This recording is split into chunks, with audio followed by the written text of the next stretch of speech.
चौधरी चरण सिंह जी को भारत रत्न मिलने के बाद सत्यपाल मलिक ने जिस तरह से माननीय प्रधानमंत्री नरेंद्र मोदी जी का हृदय से धन्यवाद दिया, कहा राजनीतिक गलियारों में एक सवाल का जवाब तलाशा जा रहा है कि कहीं जयंत की तरह सत्यपाल मलिक का भी तो दिल मोदी जी ने नहीं जीत लिया।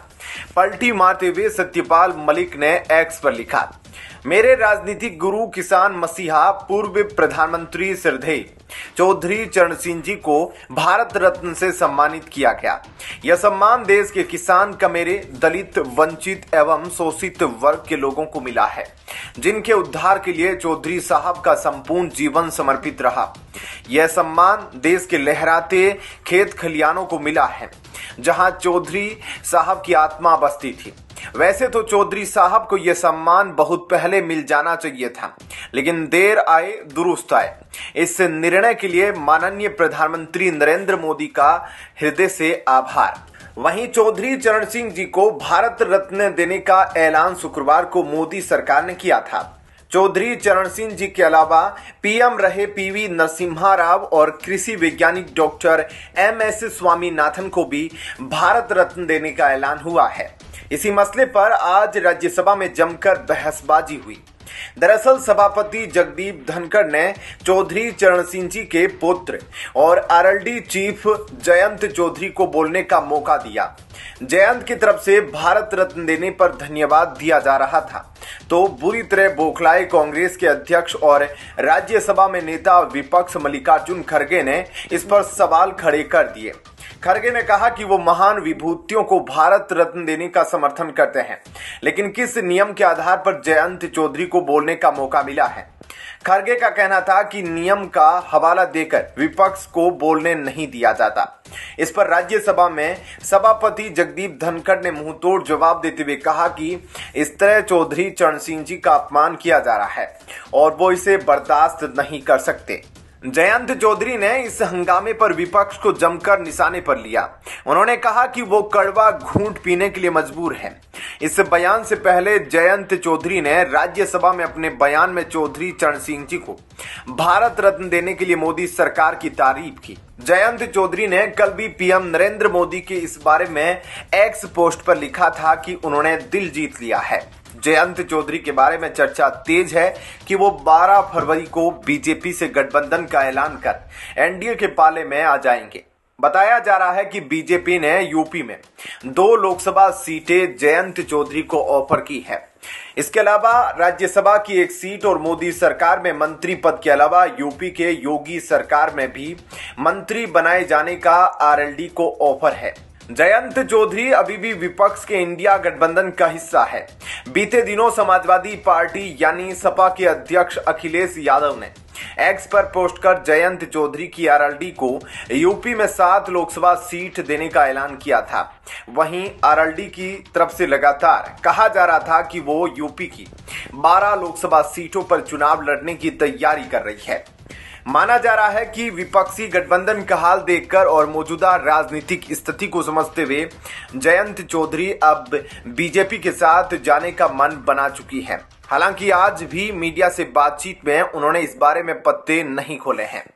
ऐसे में क्या कहना है आपका, इस पर कमेंट सेक्शन में अपनी राय जरूर दीजिएगा। जय हिंद, जय भारत। हल्द्वानी हिंसा मामले के आरोपी को कोतवाली थाने लाया गया। इन जैसे और भी कई है जिनको ऐसी कठोर सजा दी जाए, इनकी कई पुश्तें सोचकर कांपती रहे। हल्द्वानी के मुस्लिम बहुल इलाके में पुलिस और पत्रकारों पर पथराव, इसकी क्रोनोलॉजी क्या है उसके बारे में जानते हैं। जिस दिन यूसीसी पास हुआ उसके अगले ही दिन हल्द्वानी में मजहबी हिंसा भड़क गई। यह सिर्फ संयोग है, एक प्रयोग। क्या पिछले साल जो आंसू बहाकर सुप्रीम कोर्ट का स्टे लिया गया था, उसकी कीमत अब चुकाई जा रही है।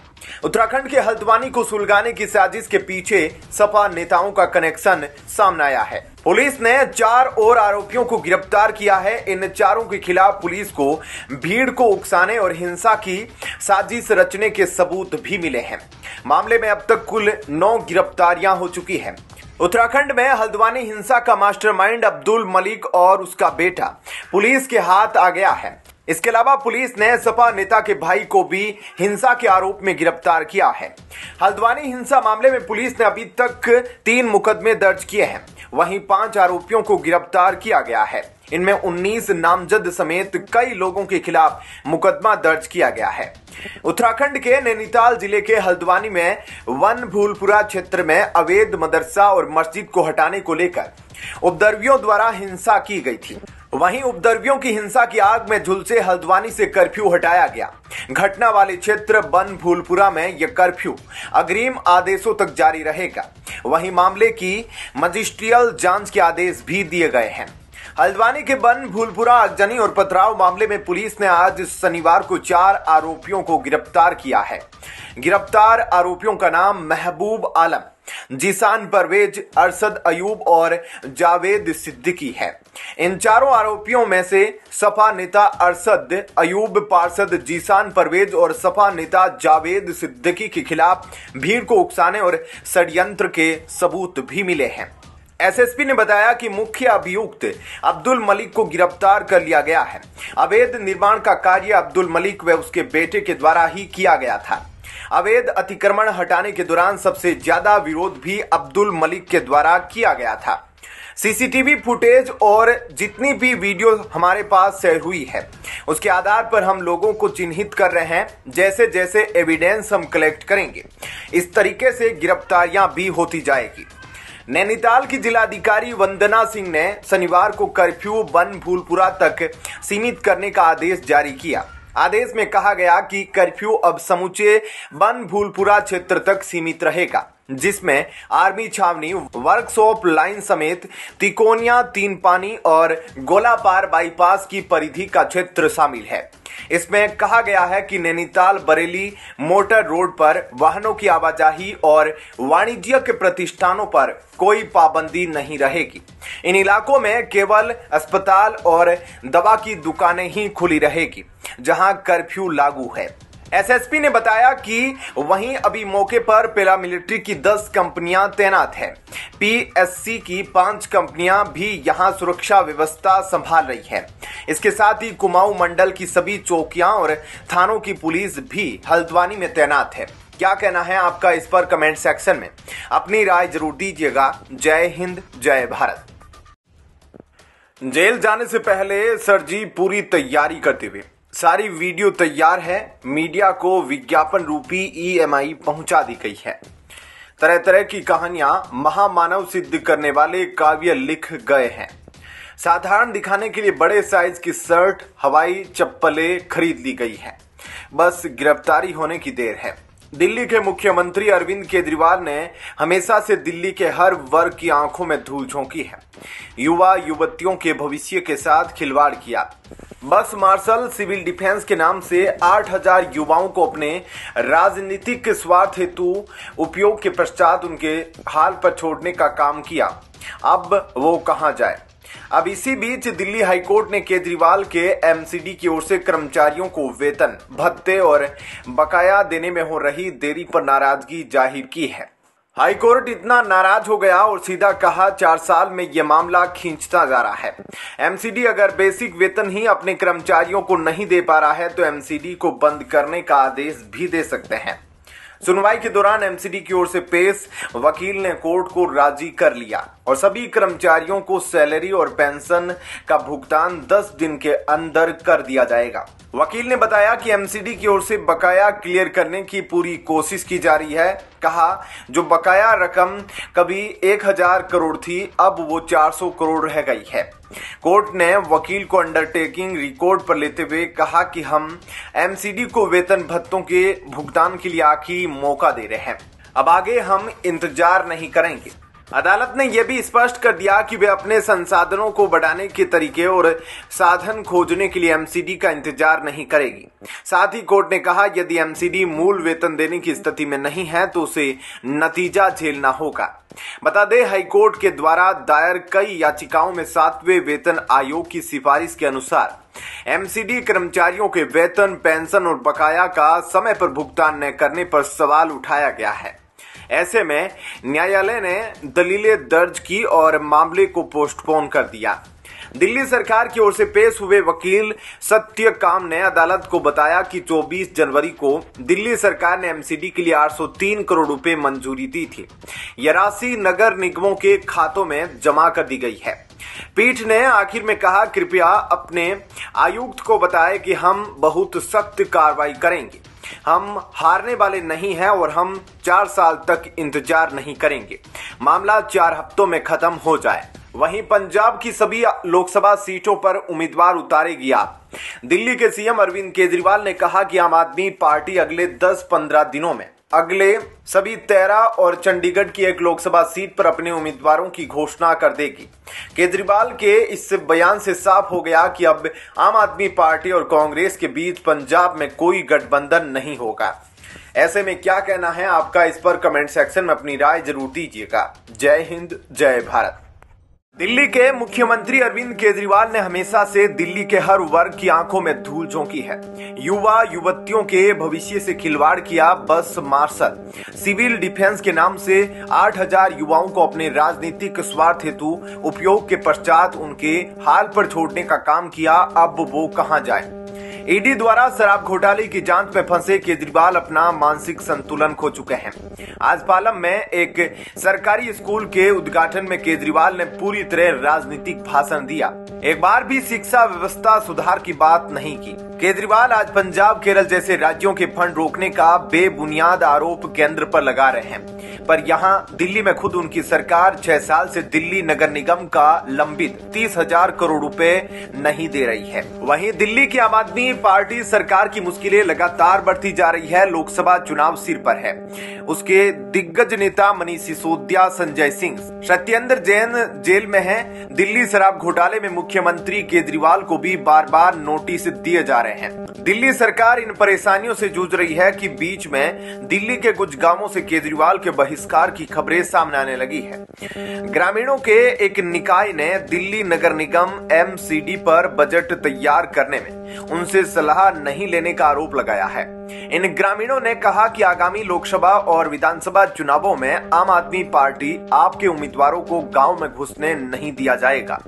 महानगर के 360 गांवों का प्रतिनिधित्व करने वाली संस्था दिल्ली पंचायत संघ के बैनर तले लोगों के एक समूह ने निगम के वादे के मुताबिक बजट 2024-25 तैयार करने में उनसे सलाह न लेने को लेकर एमसीडी मुख्यालय पर एक ज्ञापन चिपकाया है। ग्रामीणों ने 8 फरवरी को सदन में पेश हुए बजट के लिए ग्रामीण निकाय द्वारा सुझाव नहीं लेने के लिए महापौर सेली ओबेरॉय के खिलाफ समर्थन किया, प्रदर्शन किया।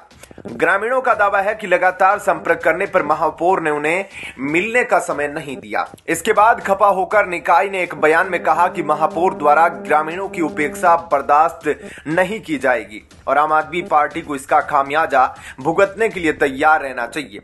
उन्होंने कहा कि आगामी लोकसभा और विधानसभा चुनावों में आम आदमी पार्टी के उम्मीदवारों को गांवों में प्रवेश करने की अनुमति नहीं दी जाएगी। बता दें कि जेल में बंद आम आदमी पार्टी के नेता संजय सिंह सोमवार को राज्यसभा के सदस्य के रूप में शपथ नहीं ले सके। दिल्ली की एक अदालत से अनुमति लेने के बाद संजय सिंह जेल से राज्यसभा के सदस्य के रूप में शपथ लेने के लिए संसद भवन पहुंचे, लेकिन सदन के कामकाज में उनका शपथ ग्रहण सूचीबद्ध नहीं था, इसलिए उन्हें शपथ नहीं दिलाई गई।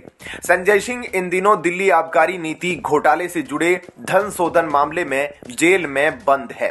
उधर दिल्ली सरकार में उप मुख्यमंत्री रहे मनीष सिसोदिया भी शराब घोटाले में इन दिनों जेल में हैं। कोर्ट ने उनकी न्यायिक हिरासत 17 फरवरी तक बढ़ा दी है। क्या कहना है ऐसे में आपका, इस खबर पर कमेंट सेक्शन में अपनी राय जरूर दीजिएगा। जय हिंद, जय भारत। पीवी नरसिम्हा राव चौधरी चरण सिंह और डॉक्टर MS स्वामीनाथन को भारत रत्न दिए जाने का कांग्रेस ने स्वागत किया है, मगर इसके साथ ही कांग्रेस नेता की ओर से कुछ बेहुदा बातें करते हुए सवाल खड़े किए गए। जयराम रमेश ने शुक्रवार को एक्स पर पोस्ट करके कहा कि आखिर स्वामीनाथन फॉर्मूले के आधार पर किसानों को न्यूनतम समर्थन मूल्य MSP कब दिया जाएगा। उन्होंने लिखा, पीवी नरसिम्हा राव चौधरी चरण सिंह और डॉक्टर MS स्वामीनाथन जी भारत के रत्न थे और सदैव रहेंगे। उनका योगदान अभूतपूर्व था, जिसका हर भारतीय सम्मान करता है। जयराम रमेश ने कहा, डॉक्टर स्वामीनाथन फॉर्मूले के आधार पर किसानों को न्यूनतम समर्थन मूल्य का कानूनी दर्जा दिए जाने पर मोदी सरकार चुप है। प्रधानमंत्री मोदी की हठ धर्मिता के कारण 700 किसान आंदोलन के दौरान शहीद हुए, मगर सरकार ने किसानों के साथ वादा खिलाफी की। आज भी किसान दिल्ली कूच के लिए तैयार बैठे हैं, मगर सरकार कोई सुनवाई नहीं कर रही। उन्होंने कहा कि भारत जोड़ो न्याय यात्रा में किसानों को न्याय दिलाया जाना एक मुख्य उद्देश्य है। किसान न्याय के लिए हमारी मांग है कि स्वामीनाथन फॉर्मूले के आधार पर किसान को एमएसपी देने की गारंटी कानून दिया जाए। वहीं पूर्व प्रधानमंत्री चौधरी चरण सिंह जी और स्वामीनाथन जी को सही मायनों में श्रद्धांजलि होगी। कांग्रेस संसदीय दल की प्रमुख सोनिया गांधी ने नरसिम्हा राव को भारत रत्न दिए जाने की घोषणा का स्वागत किया। इस बारे में पूछे जाने पर सोनिया गांधी ने संसद परिसर में संवाददाताओं से कहा, आई वेलकम इट, मैं इसका स्वागत करती हूं। वहीं नरसिम्हा राव की बेटी एवं भारत राष्ट्र समिति बीआरएस से विधान परिषद सदस्य वाणी देवी ने देश के सर्वोच्च नागरिक सम्मान भारत रत्न के लिए अपने पिता को नामित किए जाने की शुक्रवार को सराहना की और इस निर्णय के लिए प्रधानमंत्री मोदी का आभार जताया। वाणी ने कहा कि नरसिम्हा राव उस वक्त प्रधानमंत्री बने थे जब देश मुश्किल समय का सामना कर रहा था।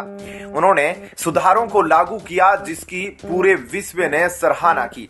उन्होंने कहा, दलगत भावना से ऊपर उठकर राव ने योगदान को मान्यता देना और भारत रत्न प्रदान करना हमारे प्रधानमंत्री मोदी के अच्छे मूल्यों को दर्शाता है।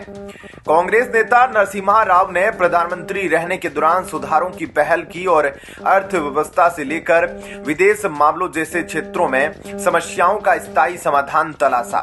वाणी ने कहा, भारत रत्न सर्वोच्च नागरिक सम्मान है, हालांकि इसमें कुछ देर हुई लेकिन ठीक है।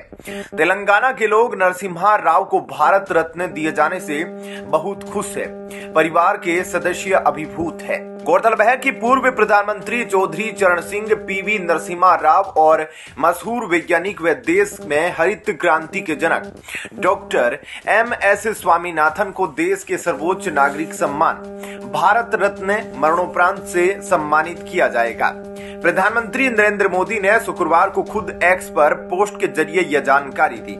ऐसे में क्या कहना है आपका, इस पर कमेंट सेक्शन में अपनी राय जरूर दीजिएगा। जय हिंद, जय भारत।